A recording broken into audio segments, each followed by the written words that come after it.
I live in Albany, Oregon, and I was going to a GAPS, Greater Albany Public School meeting at the board last night, and I was really kind of surprised. And I shouldn't have been. I really shouldn't have been. I don't know why I was. And I'm making this video because I'm pissed, and I want to vent because there were a lot of teachers there that were all upset because we were asking them to actually do their job the way they should. And so I'm going to vent. I'm going to tell you right now, I'm going to start off real quick by saying I love these teachers. I love teachers that care about their jobs. I love teachers that work hard with kids. I love teachers who do an exciting thing. The topic of all topics in the entire world that you could ever have was on how schools should deal with controversial topics. We were having a discussion on a controversial topic called controversial topics and how to handle those in school around kids, because controversial topics come up and kids need to learn as part of school. What they're learning is how to evaluate data from both positions, both sides of a story, and how to come to conclusions, and how to logically look at things and look away from propaganda and notice propaganda and try to make sure that you're getting a good perspective and looking at all things from as many vantage points as you can. And that's great. But the biggest problem that we have is that teachers trying to push their opinion. Now, here in Albany, we have actually quite a few things that repercussions against teachers who go into those little frenzies that you see on the internet all over the place. But that doesn't stop them from having these really radical opinions and expressing them. And I wanted to be blunt. I am going to be factually true as I can, as I know how to be. But I'm going to be as blunt, even if it's crass, even if it's not sugar-coated with all the frosting-coated language that they want you to use. But I'm going to use kind of some old-school language that they don't like because it's not fluffy, sugared, frosted cupcakes anymore. And one of the things I did when I got in there, and I'm doing this because they only gave us like 3 minutes, and I actually got a double shot because the speakers ended early, and they were like, well, we've got half an hour. Does anybody else want to speak? And I was like, I'll go again. And at first they didn't want to let me, but they went ahead and did it, so they gave me a second shot.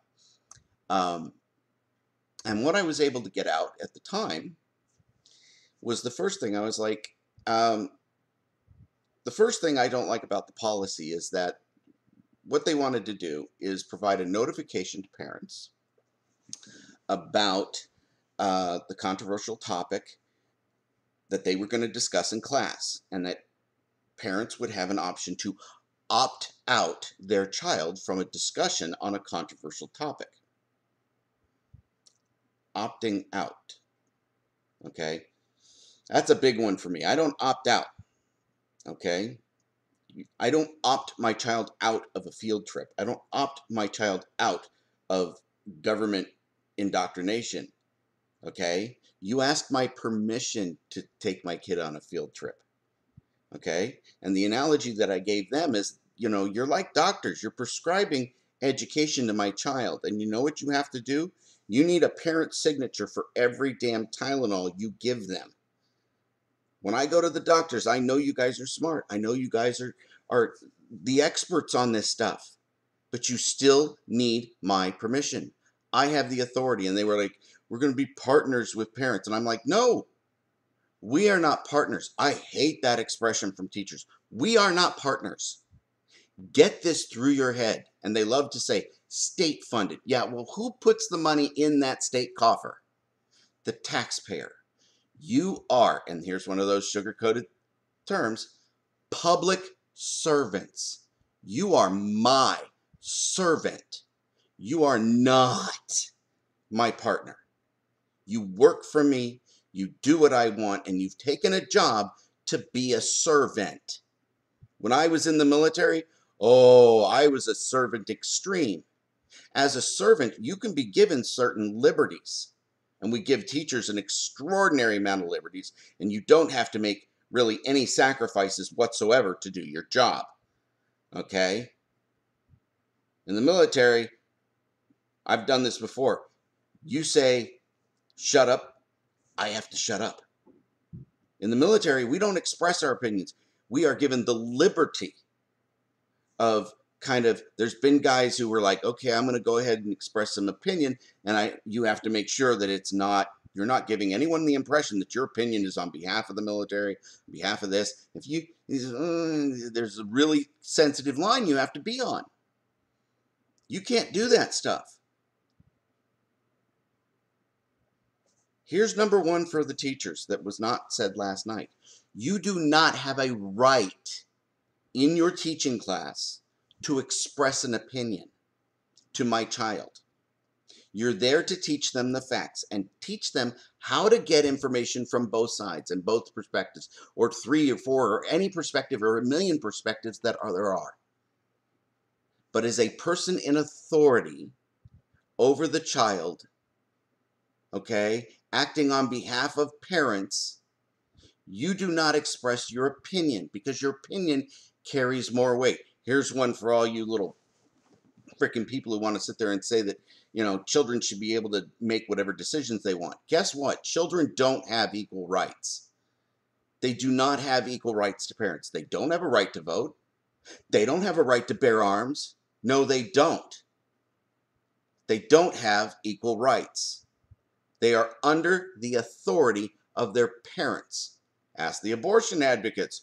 They can't live on their own. It can't live out of the world. It just dies. Yeah, you leave the baby on the floor, it dies. Yeah, we've seen those arguments. Yeah, kids don't live on their own. They have to be nurtured by the parents. It is my job to teach my kid. I have a First Amendment right to go get information, bring it home, because it's my responsibility to teach my kid. Mine. The kids are not going to be, and this is one thing I didn't say to them, and I want you to hear it, teachers. These kids are not going to come back to you at 30 and ask you if they can move into your basement and eat Cheetos. No, they're not, are they? No. I'm culpable. Same thing with the Second Amendment. My kid dies, you're not going to cry. The police aren't going to cry. You're not going to pay for the funeral, and you're not going to live your life absolutely in mournful sorrow over a child's death. The parent is going to do that. I appreciate that teachers love the kids, but you need to have a very good boundary. One of the women showed up and she was talking about, oh, I didn't have time. I worked through, I was doing this stuff for my lunch and da-da-da-da. I was like, why did you work through your lunch? Why? Every teacher that came up and stood in front of that podium was bitching about how, notifying parents, just telling us that there was a controversial subject, which I do appreciate the old man who stood up and said, by the way, the Ninth Circuit just reaffirmed the ruling from SCOTUS, which I had mentioned, and said that, yeah, teachers are required to tell parents if a child wants to do gender stuff. They're required because we have authority and control over our children's education and upbringing. Oregon's little law. Oh, age of consent is 13. You can go get puberty blockers. Out the window. Can't tell parents. Out the window.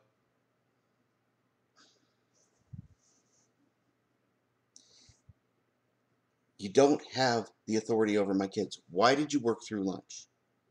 If people over at the steel plant, if people over at the farm, we have a lot of agricultural stuff here, and manufacturing and trees and woods, and there's a lot of jobs like that around here. If people were working through their lunches, wouldn't there be an outrage?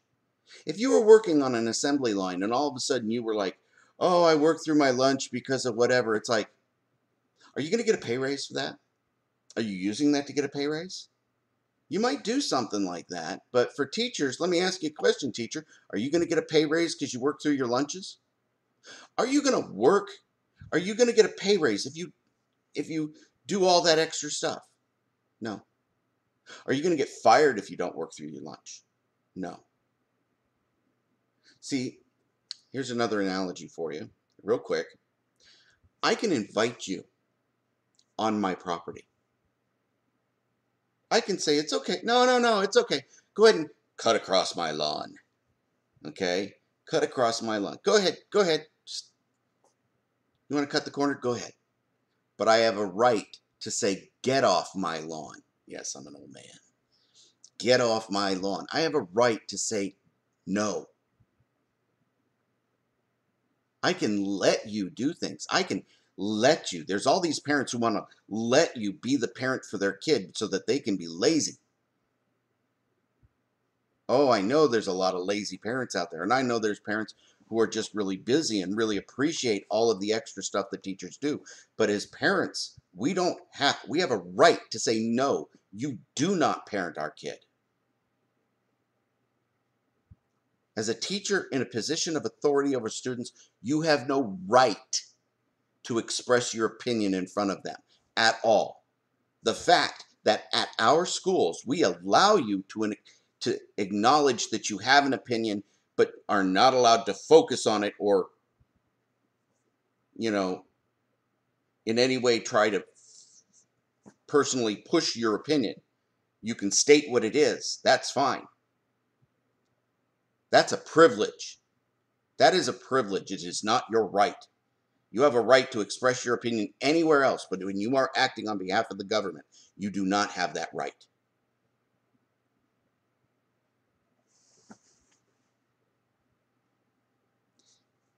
All of these teachers telling us they don't have time. Every single one of them stood up to say, we don't have time to do this. Really? If you have a syllabus and you know that you're going to have one of these discussion things in there, 7 days? 7 days.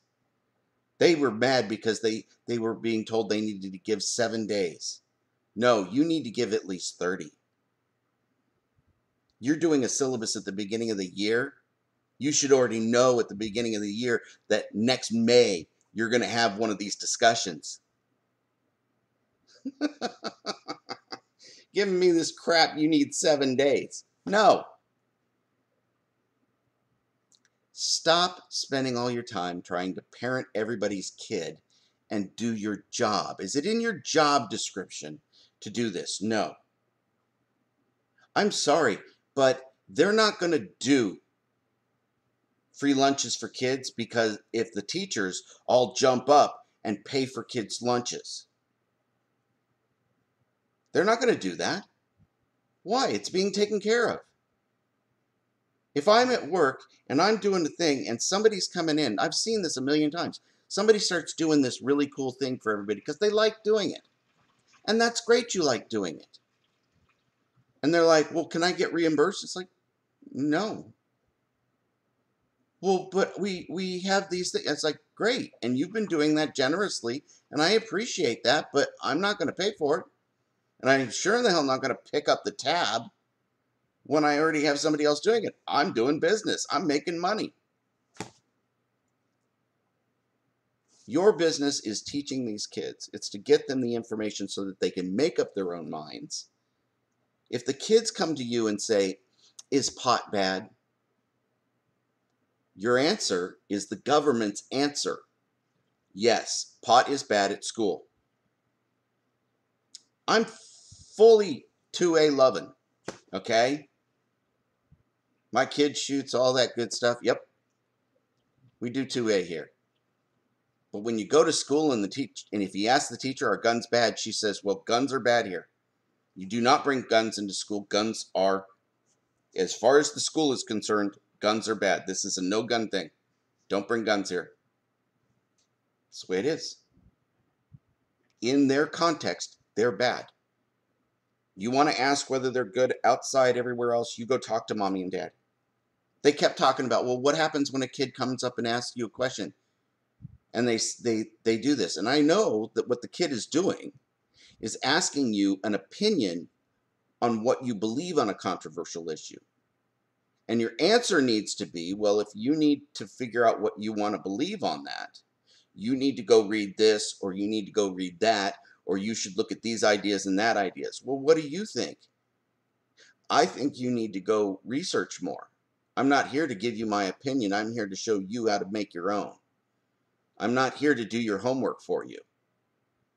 And by giving our children your opinion, you're giving them your answer as the book. That's it. You're here to teach them how to get the right answer. 2 + 2 is 4. You show them why it is. You show them how to get to it. You're not there just to tell them answers, especially on morals. Not your job. Do your job, you'd probably have more time and not hurting so much. Get your boundaries straight. We've all heard about the boundary issue with the teachers and getting a little too frisky with some kids, but you're getting too emotionally attached. Simple fact of the matter is again, they're not going to come live with you. They're not. You don't suffer any of the consequences of their actions. You don't. I'm responsible for that. When a kid comes to you and keeps asking you questions like your mom and dad, you tell them to go back to mom and dad. You're making a whole bunch of lazy kids who go, yep, I can just go to the teacher. I don't need to go to my parents. And you're making a bunch of lazy ass parents too. The biggest problem that I had with the entire thing, and I'm going to leave you with this. The biggest problem that I had with their policy before was that they talked about how bringing all the opinions from different things. But the final part of that, of getting all of these diverse opinions from all these different points, is to come to an agreement between all these people with all these opinions to where we can live with each other regardless of the fact that we all have a different opinion. That is the purpose of it. That is the entire purpose of it. It's the entire purpose of this country. It's why we are so great. And I gave them the analogy I've done a million times before. I told them about the Jeff Daniels speech where he says, America's not great anymore, and we're bad at education, bad at healthcare, bad at this, bad at that. We're not great anymore. And it's like, yes, we are. We are the greatest country in the world because we are the only country in the world where you have the synagogue and the Catholic Church sitting on the same block, and they're not going to war. Anywhere else in the world, they're killing each other. They're bombing each other. They're doing all kinds of crazy stuff. Yes, they do. They still do it in Europe, all over the place. We don't tolerate that here. We crack down on it like crazy. Yes, we do. Because this is the land where no matter what opinion you have, you can have it. I used Hitler as the example. I said, you know what? If you can't live next to Hitler, then you're not being an American. Because under our Constitution and laws, if he follows those, you should be able to live next to somebody who has opinions that you absolutely despise. And if you can't do that, then that's not American. And I'm sitting there and saying that the whole purpose of this is to do this. It is what we have in common. What we have in common is what binds us together. It's what allows us to turn diversity into an asset. And you see these people going, diversity is what makes America great. Oh, I see them in the audience and they're wagging their heads, and I didn't have a time to say this, so I'm going to say it here. Oh, yes, it is. Oh, yes, it is. And you are, I literally was trying not to laugh my ass off at you for shaking your head at me. You know why? Because we were at a meeting, all brought together because we were there to talk about controversial issues and talk about those things that we care about. We care about how that's done in a school. We care about those kids. We care about all how this is done. We were all brought together because we all care about it. What we had in common was that we all cared about that. And we were there to bring all of our diverse opinions, all of those, absolutely all of these different opinions into this circle in hopes of making an agreement on what the policy would become so that we would all have an agreement to do. We came together on what we have in common to take our diversities and turn it into an asset where all children can thrive in school. If you don't get that woman, I tell you what, if you don't get it now, you have no business discussing controversial topics at all or teaching how to deal with controversial topics at all. Because you obviously can't even understand basics. All right, it's off my chest. I'm feeling better. Go for it, people.